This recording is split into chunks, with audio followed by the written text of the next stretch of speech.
बिस्मिल्लाहिर्रहमानिर्रहीम। Welcome my channel. अस्सलाम वालेकुम। तो जनाब, ईद की मुनासबत से आज हम लोग बनाएंगे लॉन का बहुत ही प्यारा सा ड्रेस। अच्छा, ये मैंने लिया है 3 पीस सूट। आप इसको चाहें तो 2 पीस ऑल ओवर में भी बना सकते हो और प्लेन कपड़े पर भी बना सकते हो, ठीक है, जैसे आपको पसंद आए। तो इसके लिए हम लोगों ने ली है ये बारीक वाली गोटी। ये आप ले लोगे 15 गज।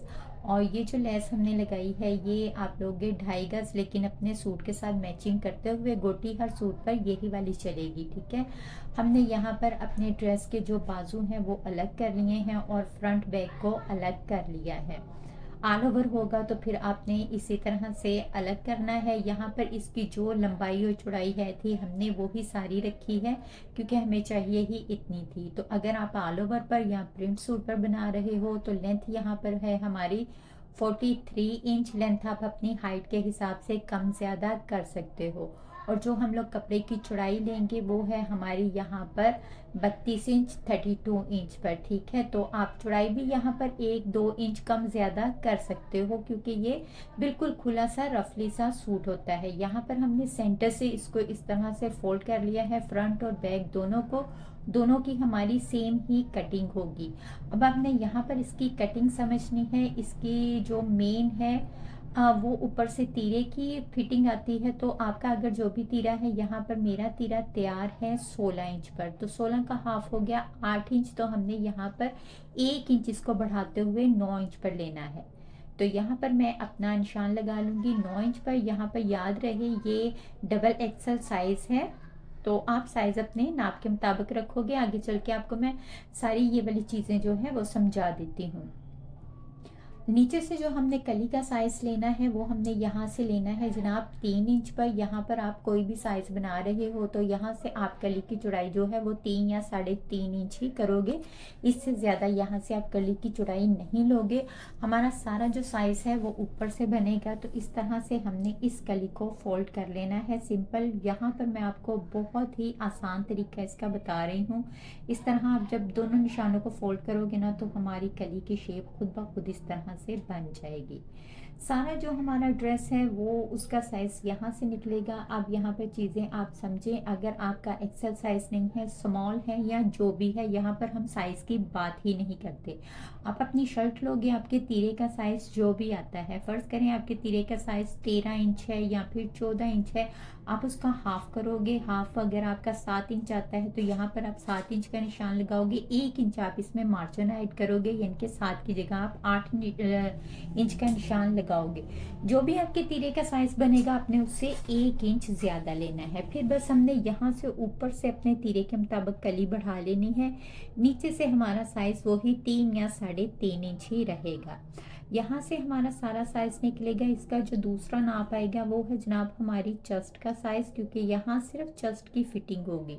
तो चेस्ट का साइज आपका यहाँ पर देखें, अगर 18 इंच सॉरी, यहाँ पर 8 और 8 16 इंच बन रहा है। तो 3 इंच की हमारी कली आ गई।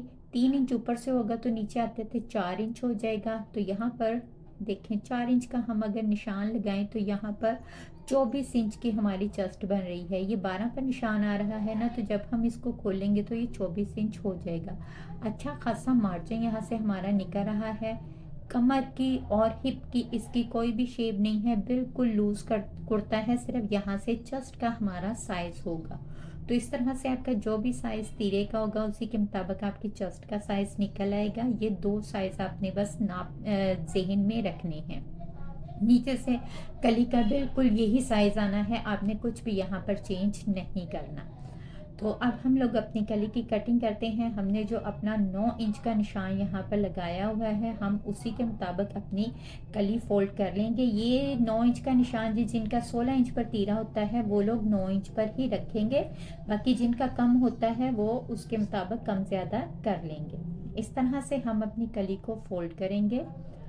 फोल्ड करने के बाद आप यहाँ से देखें, अब यहाँ से हमारा आ रहा है 9 इंच पर। अगर हम यहाँ पर सिलाई का मार्जिन भी छोड़ दें तो फिर आगे हमारा 4 इंच पर बनने के बाद यहाँ पर देखें कितना आ रहा है 23 इंच। 23 का मतलब 13 इंच सॉरी, 13 इंच को जब हम लोग खोलेंगे तो ये हमारा 26 इंच बन जाएगा। 26 इंच चेस्ट का मतलब है अच्छा खासा जो हेल्दी बंदा होता है ना उसका साइज भी इसी फार्मूले से निकल आएगा, ठीक है। तो अब हम अपनी कली की कटिंग कर लेते हैं यहाँ पर। आपने वीडियो पूरी देखनी है, वीडियो आपने बिल्कुल भी स्किप नहीं करनी, क्योंकि छोटी छोटी चीज़ें होती हैं जो अगर आप लोगों से मिस हो जाती हैं फिर सारा पैटर्न है जो है या सारा ड्रेस जो है वो आपका ख़राब हो जाता है। अब कली हम लोग इस तरह से उठा के रख लेंगे। कली की उल्टी सीधी होने की आपने बिल्कुल टेंशन नहीं लेनी, इस तरह के डिज़ाइन में ये सब चलता है। अब हम लोग क्या करेंगे, अब हम लोगों ने यहाँ से अपने आर्म होल का 8 इंच पर एक निशान लगाया है। बिल्कुल रफली निशान है, सिर्फ हमने आर्म होल की लेंथ ली है। ये बिल्कुल रफ आप निशान लगाएंगे, इसमें कोई अभी हमने नहीं इतना साइज लिया। आर्म होल की लाइन से नीचे हम लोगों ने 18 इंच पर निशान लगाया है। आप यहाँ पर 19 इंच भी कर सकते हो, कोई इशू नहीं है। आप 18 से कम ना करें, 1-2 इंच बढ़ा सकते हैं। बैक साइड की कलियां हम लोग एक साइड पर कर देंगे और अपनी फ्रंट साइड की कलियों पर हम लोग मार्किंग कर लेंगे। मार्किंग हम लोगों ने इस तरह से करनी है कि ये जो हमने 18 इंच पर निशान लगाया है वहाँ पर इस तरह से आप फुट्टे को तिरछा रखेंगे और जितनी फुट्टे की चौड़ाई होती है, हमारे पैमाने की चौड़ाई होती है, उस हिसाब से हम लोग इस तरह से क्रॉसिंग में अपने निशान लगाते जाएंगे। इस तरह निशान लगाने से क्या होगा, हमारे जो गोटी के पैटर्न है ना वो एक जैसे बिल्कुल आएंगे। ये जो आपको मैं डिज़ाइन बता रही हूँ, ये इस तरह के डिज़ाइन आजकल बुटीक्स में बहुत इन है और आप यकीन करें 12,000 से लेके 18,000 तक इस तरह के ड्रेसेस के प्राइस होते हैं, जो कि हम लोग घर में बहुत कम बजट में तैयार कर सकते हैं। मेरे चैनल पर इस तरह की और भी काफ़ी सारी वीडियो जो हैं वो अपलोड हैं। तो यहाँ पर देखिए, हमने अपनी जिस कली के ऊपर मार्किंग की थी ना, उसी कली को दूसरी कली के ऊपर रखते हुए हल्का सा उसको दबाया है, तो मार्किंग आ गई है हल्की हल्की। लेकिन हम इसको थोड़ा सा गहरा कर लेंगे ताकि जब हम सिलाइयाँ लगाएं तो हमें आराम से ये नज़र आ जाएं।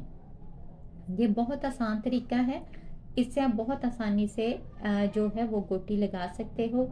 गोटी हम लोगों ने यहाँ पर बिल्कुल बारीक ली है। गोटी लगाने के भी दो तरीके हैं। एक तो ये है कि आप इसी तरह ऊपर रख कर ना, ये वाली गोटी ऊपर रख के आप सीधी मशीन की सिलाइयाँ लगाते जाओ, थोड़ा सा बखिया इसका बड़ा कर लो। अगर आपको उस तरह से मुश्किल आती है तो कोई मसला नहीं, आप इसी गोटी को सुई धागे के छोटे छोटे से जो कच्चा टांका होता है उस टांके के साथ भी लगा सकते हो, उसके साथ भी ये गोटी बहुत ही नीट लगती है। यहाँ पर हमारी दोनों कलियाँ रेडी हो गई हैं, आप देख सकते हो कितनी अच्छे से नीट से हमारी जो गोटी है वो लग गई है। अच्छा, कलियों के अलावा यहाँ पर मैंने अपनी शर्ट की फ्रंट साइड पे भी ये देखें इस तरह से गोटी का काम किया है। ये यहाँ से वीडियो इसलिए स्किप की गई है क्योंकि ये आपके कपड़े के डिज़ाइन के मुताबिक होगा। अगर आप प्लेन सूट के ऊपर भी इसी तरह गोटी लगाना चाहो तो आप देख सकते हो, दामन के ऊपर हमने 2 लाइनें गोटी की लगाने के बाद इसके सेंटर में एक जिगजैग लेस लगाई है। जिगजैग लेस का भी मैंने आपको शुरू में इसीलिए नहीं बताया क्योंकि ये बिल्कुल ऑप्शनल है। ये मेरे सूट की डिज़ाइन के मुताबिक डिमांड थी इसकी, तो मैं इसीलिए इसको लेके आई हूँ। गले के ऊपर भी देखिए, हमने जो गले का प्रिंट है इस यानी कि कपड़े का जो अपना प्रिंट है उसके ऊपर हमने बस गोटी के साथ आउटलाइन की है। आपका जो प्रिंट होगा आप उसके मुताबिक करोगे, वरना आप इसको ऑल ओवर पर या प्लेन पर भी बिल्कुल इसी तरह लगा सकते हो। आप यहाँ पर इसका स्क्रीनशॉट ले लो और बाद में इसी तरह से आप पैटर्न जो है पैमाने की मदद से निशान लगा लें और सेम इसी तरह गोटी लगा लें। अब हमने कली अपनी अटैच करनी है, तो आप यहाँ पर ध्यान रखेंगे जो सीधी साइड कली की है, अरेब हमने बाहर निकालनी है, सीधी साथ लगानी है। अगर आप सीधी साइड साथ लगाओगे तो आपका पैटर्न ठीक नहीं बनेगा। सिलाई हमने यहाँ पर बिल्कुल सीधी लगानी है, जहाँ तक हमारी गोटी है वहाँ तक हमने वहाँ पर आकर अपनी सिलाई जो है वो बंद कर देनी है। ये आपको निशान नज़र आ रहा होगा, यहाँ तक हमने सीधी सिलाई लगाकर अपनी कली अटैच कर लेनी है। सेम इसी तरीके से हम लोग अपनी दूसरी जो कली है वो भी अटैच कर लेंगे। बैक साइड की कलियों की बात करें तो बैक साइड की कलियां भी हम लोगों ने ख़ास ध्यान रखना है कि सीधी साइड जो कली की है वो हमारे सेंटर वाले हिस्से के साथ अटैच हो और जो अरेब हिस्सा आ रहा है वो हमारा बाहर की तरफ निकले। इस तरह से हम लोग अपनी कली अटैच कर लेंगे। अच्छा, कली अटैच करते हुए आप ध्यान रखें कि कली आप नीचे से सिलाई लगानी शुरू करें ताकि थोड़ा बहुत कम ज़्यादा हो तो वो ऊपर की तरफ आ जाए, नीचे से कम ना हो। कलियाँ अटैच करने के बाद आप अपने तीरे के साइज़ के मुताबिक और आर्म होल के साइज़ के मुताबिक जो भी आपकी नॉर्मल शर्ट का होगा, ठीक है, आपकी जो भी नॉर्मल शर्ट का साइज़ होता है तीरे का और आर्म होल का, आप उसके मुताबिक यहाँ पर कटिंग कर लोगे। कुछ भी यहाँ पर हमने कम ज़्यादा नहीं करना। तो यहाँ पर मैंने मार्किंग पहले से लगा ली थी।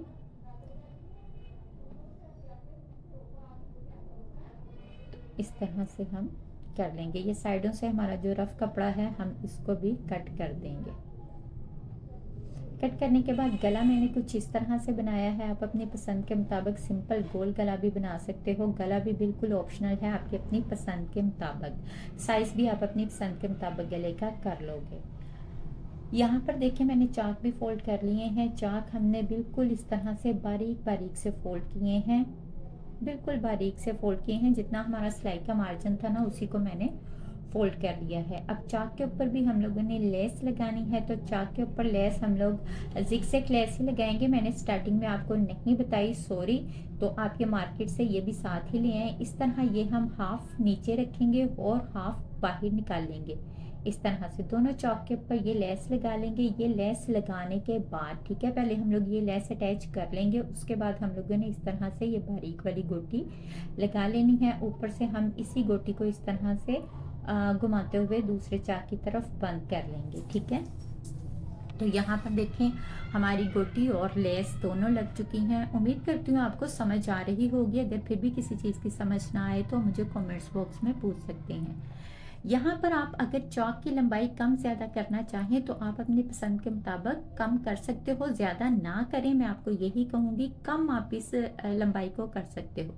अब हम यहाँ पे ये वाली लेस लगाएंगे। लेस हमने अंदर वाले कपड़े के ऊपर लगानी है, गोटी वाली कली के ऊपर हमारी ये वाली लेस नहीं आनी चाहिए। इस तरह यहाँ से कॉर्नर बना के लेस को बाहर की तरफ निकाल देंगे। दोनों साइडों पर सेम इसी तरह लेस लगाएंगे और इस लेस के अंदर हमने खूबसूरती के लिए ये वाली लेस लगानी है। ये भी ऑप्शनल है, अगर आपकी लेस ऑलरेडी फैंसी होगी तो आप बेशक इस लेस को स्किप कर दें। गला हमारा रेडी हो चुका है। बिल्कुल सिंपल सा हमने गला बनाया है। इस ड्रेस पर सिंपल गला ही अच्छा लगेगा। तो ये देखिए यहाँ पर हमारी ये वाली लेस भी लग चुकी है। ऑलमोस्ट हमारा जो अंदर डिजाइनिंग का काम था वो सारा कंप्लीट हो चुका है। ऊपर से आप कंधे वाली साइड से भी लेस देख सकते हो हमारी कहाँ पर आ रही है। ठीक है, तो लेस लगाने के बाद अब हम लोगों ने यहाँ पर अपनी फ्रंट और बैक दोनों को अटैच करना है। तो उसके लिए बैक साइड की भी हमने कलियां अटैच करनी है। अच्छा, कलियों की ये जो ऊपर से इस तरह से कटिंग के बाद आपकी भी इस तरह से एक्स्ट्रा कपड़ा होगा तो इसको आप कट कर दें। अब हम लोगों ने अपने तीरे की सिलाइयाँ लगा लेनी है। बैक का सिंपल सा गला बना देंगे।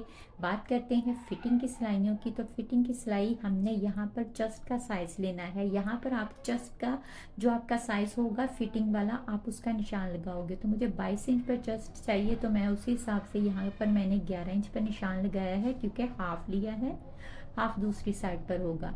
बिल्कुल सीधी हम लोगों ने सिलाई लगा लेनी है। जो हमारी कटिंग है ना, हमने बिल्कुल उसके मुताबिक सीधी सिलाई लगा लेनी है। ऊपर से बस हमने जितना हमारा एक्स्ट्रा कपड़ा होगा ना चेस्ट वाला वो हमने लेना है। यहाँ पर इसकी कमर की या हिप की कोई भी शेप नहीं बननी। ये बिल्कुल शेपलेस कुर्ते टाइप होते हैं और इनकी शेप पहनी हुई बहुत ही अच्छी लगती है। आजकल ट्रेंड भी लूज कुर्ते का ही है। तो ये हम लोग सिलाई लगा लेंगे। मैं आपको सिलाई लगाकर इसकी शेप चेक करवाती हूँ कि इसकी शेप कैसी लगेगी। तो हम दोनों साइडों पर एक जैसी ही सिलाई लगा लेंगे। तो यहाँ पर हमारी फिटिंग की सिलाई भी लग चुकी है। हमारी शर्ट की आप शेप देख सकते हो कितनी खूबसूरत, बिल्कुल ए लाइन शेप में आई है। कमर की कोई भी फिटिंग नहीं है। चाक भी हमारे बहुत अच्छे से बन गए हैं। चाक की लेंथ मैं आपको फिर बता दूं, आप कम करना चाहो तो आप कर सकते हो, बिल्कुल ऑप्शनल है। नीचे से फोल्ड करने की बात करें तो आप यहाँ पर फैशन पट्टी लगाकर भी इसको फोल्ड कर सकते हो। आप अपनी पसंद के मुताबिक कोई लेस लगाना चाहो, आप कोई लेस भी लटकने वाली लगा सकते हो, वो काफ़ी खूबसूरत लगेगी। और अगर आप चाहो तो ये जिगजैग लेस ही नीचे की तरफ लगा सकते हो फोल्ड करने के लिए। ये बिल्कुल आपकी पसंद पर डिपेंड करता है, आपको क्या चीज़ पसंद है। आप इसको मज़ीद फैंसी करना चाहते हो या फिर इसको सिंपल रखना चाहते हो तो फिर आप इसके नीचे सिंपल पल्टा लगा सकते हो। फ्रंट पर हम लोग अलग से फोल्ड कर लेंगे और बाकी बैक साइड को और फ्रंट की कली को इस तरह से हम एक ही सिलाई में कवर करेंगे। देखिए एक कली से हमने सिलाई लगाते हुए इस तरह दूसरी कली पर एंड करना है। ठीक है, तो बैक साइड को फोल्ड करने के बाद हमारी जो शर्ट है उसकी सिलाई का काम ख़त्म हो जाएगा। अब हम लोग करते हैं इसकी कुछ सेटिंग वगैरह की बात। तो हमने सेंटर में लगा लेने हैं बटन या कुछ लटकन, या आप यहाँ पर शीशा भी लगा सकते हो जो आपको पसंद हो। और यहाँ पर भी हम लोग कुछ बीड्स को जो है वो हैंग करेंगे जो कि बहुत ही खूबसूरत लगते हैं। मैंने अभी मार्केट जाना है, फिर मैं आपको इसकी फाइनल लुक दिखाती हूँ। बाजू की बात करें तो बाजू हम बिल्कुल स्ट्रेट इसके बनाएंगे जो आपका साइज होगा उसके मुताबिक, लेकिन मैंने जो साइज रखा है वो मैंने फुल बाजू रखा है जी। और फ्रंट से इसको हमने 6 इंच पर खुला रखा है। इसका आपका सिंपल बाजू ही अच्छा लगेगा। लेंथ बाजू की है 21 इंच और फ्रंट से ये खुला है 6 इंच। आप इसको 3/4 भी बना सकते हो अपनी पसंद के मुताबिक। तो यहाँ पर आप देख सकते हो माशाल्लाह से हमारे ईद ड्रेस की लुक, बहुत प्यारा ड्रेस रेडी हुआ है। यहाँ पर लटकन भी मैंने लगा ली है और फ्रंट पर ये देखिए बटन भी लगा लिए हैं। अब हमारा ड्रेस बिल्कुल कंप्लीट है। ट्राउज़र इसके साथ हमने बिल्कुल सादा बनाया है और दुपट्टा इसका जो प्रिंटेड है था वही है। इसके दुपट्टे के अंदर भी गोल्डन लाइन आ रही है जो कि बहुत ही खूबसूरत लग रही है। आप मुझे कमेंट करके बताएं आपको आज की वीडियो कैसी लगी, ये ईद ड्रेस आप लोगों को कैसा लगा। और अगर किसी चीज़ की समझ नहीं आई तो आप मुझे कमेंट्स में बता सकते हैं। अगर किसी मौजू पर वीडियो बनवाना चाहें तो वो भी आप फरमाइश कर सकते हैं। अल्लाह हाफिज़।